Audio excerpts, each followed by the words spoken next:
ഈ സമയത്ത് നമ്മുടെ കണ്ണുകളിൽ പ്രതികാരത്തിന്റെ അഗ്നിയാണ് എരിയുന്നത്. നാം ഈ സമയത്ത് പ്രതികാരം ചെയ്യാനാണ് ആഗ്രഹിക്കുന്നത്, അല്ലാതെ മറ്റൊന്നുമല്ല. ഇങ്ങനെയുള്ള സന്ദർഭങ്ങളിൽ ക്രോധം കാട്ടുന്നത് ഒട്ടും ഉചിതമായിരിക്കില്ല. എന്നാൽ ഇങ്ങനെയൊരു സാഹചര്യത്തിൽ എല്ലാവരെയും ഉപേക്ഷിച്ച അധികാരി യാത്രയായ സ്ഥിതിക്ക് നമുക്കൊരധികാരിയുടെ ആവശ്യകതയുണ്ട്. അതുമാത്രമല്ല, അതുതന്നെയായിരുന്നു നിന്റെ പിതാശ്രീയുടെ ആഗ്രഹം. അദ്ദേഹത്തിന്റെ ആഗ്രഹത്തെ മാനിക്കുകയാണ് വേണ്ടത് ദേവദത്ത.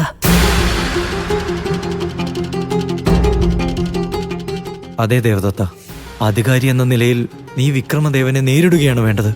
നീ പ്രതികാരം ചെയ്യണം. എന്താ നിങ്ങളെല്ലാവരും അത് തന്നെയല്ലേ ആഗ്രഹിക്കുന്നത്?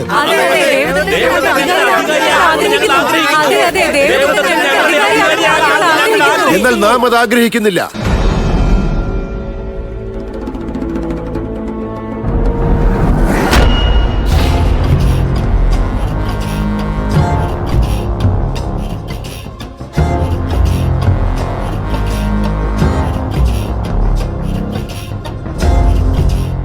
കേവലം ഒരു സാധു മൃഗത്തെ വേട്ടയാടുന്ന സമയത്ത് കൈകൾ വിറയ്ക്കുന്നവൻ സ്വന്തം പിതാവിന്റെ പ്രാണൻ പോലും രക്ഷിക്കാൻ കഴിയാത്തവനാണ്. അങ്ങനെയുള്ളവൻ അധികാരിയായിട്ട് എന്ത് ചെയ്യാനാണ്? അത് പിന്നെ രഘുരാജ്, ഇങ്ങനെയുള്ള കാര്യങ്ങൾ പറയാനുള്ള സമയമല്ലിത്. നിന്റെ തലയിൽ എന്താ സദ്ബുദ്ധി ഉദിക്കില്ലേ? നമ്മുടെ സദ്ബുദ്ധി ഉണർന്നത് കൊണ്ട് തന്നെയാണ് ഇത് പറയുന്നത്. ദേവദത്തൻ സ്വയം ഇവിടെ വാക്ക് നൽകിയതാണ്. രാജാവിന്റെ പുത്രൻ തന്നെയാണ് ഇവിടെ രാജാവാകുന്നത് എന്ന നിയമം എന്നേ ഇവിടെ അവസാനിച്ചു കഴിഞ്ഞിരിക്കുന്നു. എന്നാൽ അധികാരിയാകാനുള്ള ഒരു യോഗ്യത അത്യന്താപേക്ഷിതമാണ്. അതാണ് ഇവിടെ പരീക്ഷിക്കേണ്ടിയിരുന്നത്. അല്ലാതെ വാക്കുകൾ കൊണ്ട് മാത്രം ആരാവണം അധികാരി എന്ന് എങ്ങനെ തീരുമാനിക്കും? അധികാരിയാകാനുള്ള യോഗ്യത കേവലം നമുക്ക് മാത്രമാണ് ഉള്ളത്. അതുകൊണ്ട് ഏറ്റവും ആദ്യം നീ നമ്മോടാണ് യുദ്ധം ചെയ്യേണ്ടത്. അതിൽ നമ്മെ നീ പരാജയപ്പെടുത്തേണ്ടതുമാണ്. ഇന്ന് ഈ യുദ്ധത്തിൽ തന്നെ തീരുമാനിക്കുന്നതാണ് ആരാണ് യോഗ്യനെന്നും ആരാണ് അയോഗ്യനെന്നും.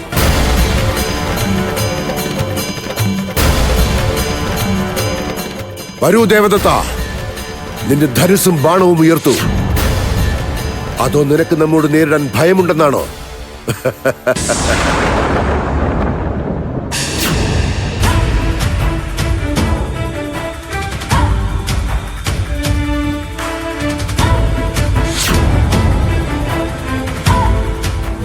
നാം തയ്യാറാണ്.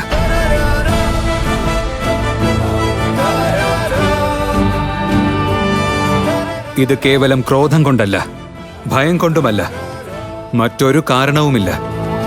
നമ്മുടെ പിതാവിന്റെ അഭിമാനം സംരക്ഷിക്കാൻ വേണ്ടി, സ്വയം യോഗ്യനാണെന്ന് തെളിയിക്കുന്നതിനു വേണ്ടി രഘുരാജിനൊപ്പം ഈ മത്സരത്തിൽ നാം പങ്കെടുക്കുന്നതാണ്.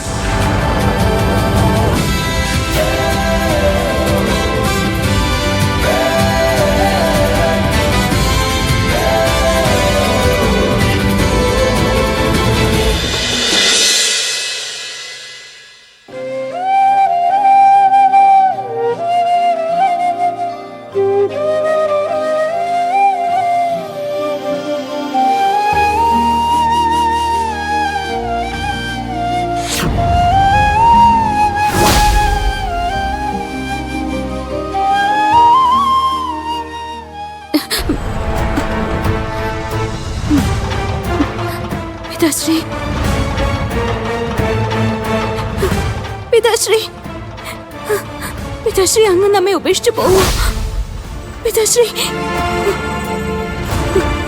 പിതാശ്രീ അങ്ങ്. എന്തുപറ്റി പുത്രി? എന്തുപറ്റി? എന്താണ്? പറയൂ പുത്രി, എന്തൊക്കെയാണ് നീ പുലമ്പുന്നത്? സ്വപ്നം വല്ലതും? സ്വപ്നം കണ്ടു. അപ്പോൾ യഥാർത്ഥത്തിൽ അങ്ങ് നമ്മുടെ സമീപത്ത് വന്നു ചേർന്നു. ഇതെന്ത് മായയാണ് പിതാശ്രീ? ഈ മായയുടെ നാമം സ്നേഹമെന്നാണ് പുത്രി. ഇന്നലെ രാത്രി അല്പം പോലും നിദ്രയുണ്ടായില്ല. നമുക്ക് വലിയ ഭയം അനുഭവപ്പെട്ടു. അഥവാ അവരെല്ലാവരും അങ്ങേക്ക് എന്തെങ്കിലും ആപത്ത് വരുത്തിയാലോ? പിന്നീട് നാം എന്തു ചെയ്യും? നമുക്കറിയാം പുത്രി, നമുക്കറിയാം. നമ്മുടെ പുത്രി രൂപവതി നമ്മോടൊപ്പമുള്ള കാലം വരെയും നമുക്ക് എന്തെങ്കിലും ഹാനി വരുത്താൻ ആരെക്കൊണ്ടും സാധിക്കില്ല. പിതാശ്രീ